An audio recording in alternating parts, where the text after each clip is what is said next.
Hello दोस्तों, स्वागत है आपके इस नए वीडियो में। दोस्तों, आज के इस वीडियो में हम लूसेंट से जो क्वेश्चन है मानव शरीर क्रिया, ठीक है, इसको हम कवर करेंगे। इसमें लगभग आपको 270 के आसपास क्वेश्चन देखने को मिलेगा। आज के इस वीडियो में इसको कवर करने वाले हैं और आप एग्जाम देने जा रहे हैं तो इस वीडियो को जरूर देखिएगा। मानव शरीर से जितने भी क्वेश्चन आने वाले एग्जाम में, तो इसमें लगभग 80% आपको देखने को मिलेगा, ठीक है।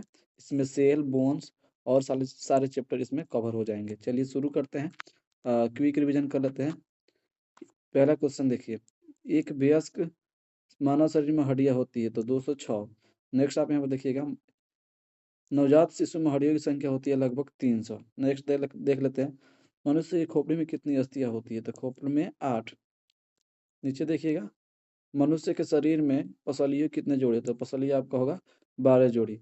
5 नंबर क्वेश्चन देखिए, शरीर में सर्वाधिक प्रबल अस्थि होती है, सर्वाधिक प्रबल अस्थि होती है जबड़े की हड्डी। नेक्स्ट देखिए, मानव शरीर के किस भाग में सबसे छोटी हड्डी होती है तो सबसे छोटी हड्डी होती है कान में। नेक्स्ट देखिएगा, मानव शरीर की सबसे लंबी हड्डी होती है, सबसे लंबी होती है फीमर, ठीक है। अब देखते हैं, निम्नलिखित में से कौन मानव शरीर में पैर की हड्डी नहीं है तो आप यहाँ पर देख सकते हैं, ये होगा ह्यूमरस। ह्यूमरस हड्डी नहीं है। ह्यूमरस अस्थि कहाँ पाई जाती है आपको बताना है। ह्यूमरस अस्थि पाई जाती है ऊपरी भुजा में, ठीक है, ये भुजा की हड्डी है। मानव शरीर में सबसे लंबी हड्डी कौन सी है? मानव शरीर की सबसे लंबी हड्डी जांघ की हड्डी है, ठीक है। यहाँ पर देख सकते हैं जांघ की हड्डी। टिबिया नामक हड्डी कहाँ पाई जाती है बताइए। टिबिया जो हड्डी है ये कहाँ पाई जाती है? आपको मिलेगा टांग में, ठीक है। अब देखते हैं, मानव शरीर की किस अंग की हड्डी सबसे लंबी होती है तो सबसे लंबी हड्डी अभी बात किए थे, कहाँ होती है? जांघ में। चलिए नेक्स्ट, निम्नलिखित में से कौन सी हड्डी मानव शरीर का निम्नलिखित में कौन सी हड्डी मानव कान का भाग नहीं है तो मानव कान का भाग नहीं है बताइएगा आप। ये हो जाएगा ककूद। ककूद ये नहीं हो जाएगा, ठीक है। नेक्स्ट देखिए, वृद्धावस्था में मनुष्य की हड्डी क्यों कमजोर हो जाती है? वृद्धावस्था में मनुष्य की हड्डी क्यों कमजोर हो जाती है? कैल्शियम की कमी के कारण। अस्थि में कौन सा लवण सर्वाधिक मात्रा में होता है तो अस्थि में सर्वाधिक मात्रा में आपको होता है कैल्शियम फास्फेट। चलिए यहाँ से देखिए, अस्थियों एवं पेशियों को आपस में कौन जोड़ता है? अस्थि को और पेशियों को आपस में कौन जोड़ता है? टेंडन। मनुष्य के जीवन काल में कितने दांत 2 बार विकसित होते हैं? ये होगा 20, ठीक है। चलिए, मानव शरीर में पाचन का अधिकांश भाग किस अंग में संपन्न होता है तो पाचन का अधिकांश भाग आपका होता है छोटी आंत में, ठीक है। छोटी आंत में होगा, ठीक है। नेक्स्ट देखिए, मनुष्य में पाचन क्रिया कहाँ पर आरंभ होती है तो आपका मुंह से हो जाएगा प्रारंभ। मानव शरीर की पाचन नली लगभग कितने फीट लंबी होती है? आपका ये हो जाएगा लगभग 32 फीट। मुख में मंड यानी स्टार्च का शर्करा का पाचन किससे द्वारा होता है तो आपको इसका बताना है। ये हो जाएगा आपका टाइलिन द्वारा। पाचन तंत्र का हिस्सा नहीं है, आपको बताना है। तो ये आपका होगा कर्निया। कर्निया ये आंख में होता है, आपको पता ही होगा, ठीक है। नेक्स्ट, मानव शरीर में उस एंजाइम के नाम बताया जो कार्बोहाइड्रेट को तोड़ने में मदद करते हैं तो ये हो जाएगा एमाइलेज। एमाइलेज है, ठीक है। दूध प्रोटीन को पचाने वाला एंजाइम कौन सा है तो दूध को कौन सा पचाता है? रेनिन पचाता है, रेनिन। पाचन पाचन क्षेत्र में भोजन के साथ मिलने वाला पहला एंजाइम निम्नलिखित में से कौन सा है तो ये आपका हो जाएगा एमाइलेज। नेक्स्ट देखिए, लार में कौन सा एंजाइम पाया जाता है तो लार में आप बताइए कौन सा एंजाइम पाया जाता है? टाइलिन। लार में टाइलिन पाया जाता है।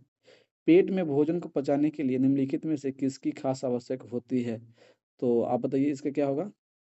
ये होगा आपका एंजाइम,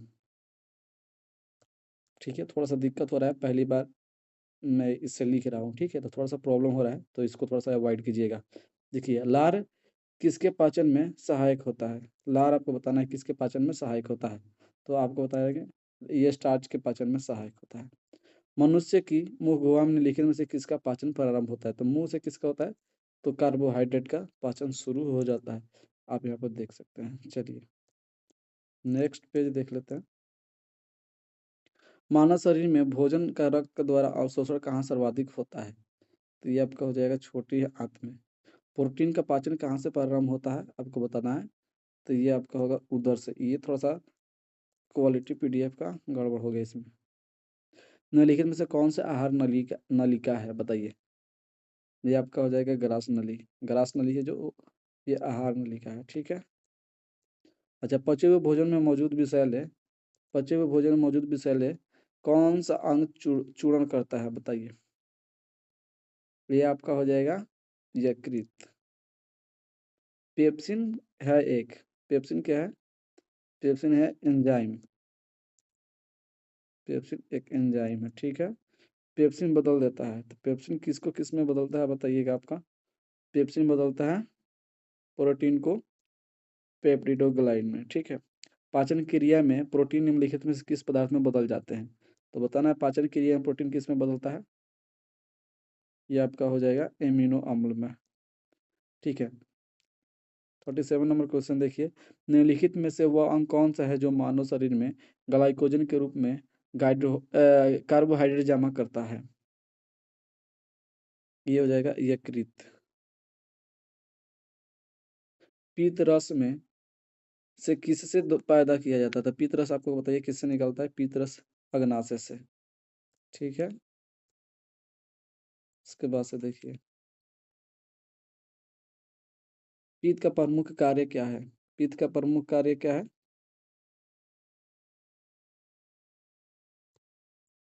वसा का पासीकरण। मानव शरीर में किस अंग का शरीर का रासायनिक कारखाना कहा जाता है बताइए। यकृत को कहा जाता है, ठीक है। पेस मेकर का संबंध किससे है, तब पेस मेकर आपको बताइएगा हृदय से, ठीक है। थोड़ा सा टिक इसमें से पहले से लगा है क्योंकि जिनका ये बुक है वो इसमें टिक लगाए हुए हैं। पेस मेकर का कार्य क्या होता है, दिल का धड़कन को प्रारंभ करना, ठीक है। दिल का धड़कन को प्रारंभ करना। चलिए, गति प्रेरक किससे संबंधित है, तो गति जो प्रेरक है किससे संबंधित है, हृदय से, ठीक है। निम्नलिखित में से किसकी भित्तियों पर रक्त द्वारा डाले गए दबाव को रक्त दाब कहते हैं, तो धमनी के। सोते समय रक्त दबाव में क्या परिवर्तन होता है, तो सोते समय रक्त दबाव घटता है। रक्तचाप को मापने के लिए किस उपकरण का प्रयोग किया जाता है, एस्फेमैनोमीटर। लौडा ध्वनि किसके है, तो हृदय से। तो ये जो लौडा है तो हृदय से संबंधित ध्वनि है। चलिए नेक्स्ट, सिस्टोलिक और डायस्टोलिक शब्द का उपयोग किसके संदर्भ में किया जाता है, तो ये रक्तचाप के। मनुष्य के शरीर में हृदय को एक बार धड़कने के लिए कितना सेकंड लगता है, 0.8 सेकंड, 0.8 सेकंड, ठीक है। चलिए नेक्स्ट, मनुष्य के सामान्य स्पंदन पल्स रेट क्या है, तो पल्स रेट मनुष्य का कितना होता है आपको बताना है।